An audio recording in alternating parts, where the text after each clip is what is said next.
আসসালামু আলাইকুম। Hello everyone, যে যেখান থেকে এই ভিডিওটি দেখতেছেন আশা করি সকলেই ভালো আছেন। আজকে ভিভো Y20 এই ফোনটি প্যাটার্ন আনলক বা হার্ড রিসেট কিভাবে করতে হয় সেটাই দেখাবো।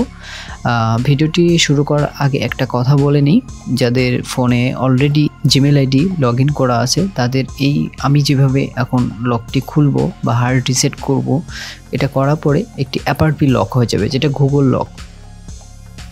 যদি আপনার জিমেল আইডি জানা থাকে পাসওয়ার্ডটি, তাহলে আপনি ওয়াইফাই কানেক্ট করে জিমেলটি লগ ইন করলে আপনি ফোনটি ওপেন হয়ে যাবে। আর যদি আপনি জিমেল আইডি না জানেন বা ভুলে যান পাসওয়ার্ড, তাহলে কিন্তু আমার মতো হার্ড রিসেট করলে কিন্তু আপনার অ্যাপারপি লক হয়ে যাবে।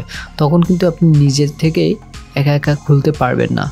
সো তখন একটি সার্ভিসিং দোকানে নিতে হবে। এই জিনিসটা আগেই বলে নিলাম। যদি আপনি জিমেল আইডিটি জানা থাকে বা পাসওয়ার্ড জানেন, তাহলে অবশ্যই ভিডিওটি কন্টিনিউ করেন, তাহলে আপনি অবশ্যই হার্ড রিসেট প্যাটার্ন আনলক করতে পারবেন। সবাইকে ধন্যবাদ, ভিডিওটি সম্পূর্ণ দেখবেন। আসসালামু আলাইকুম।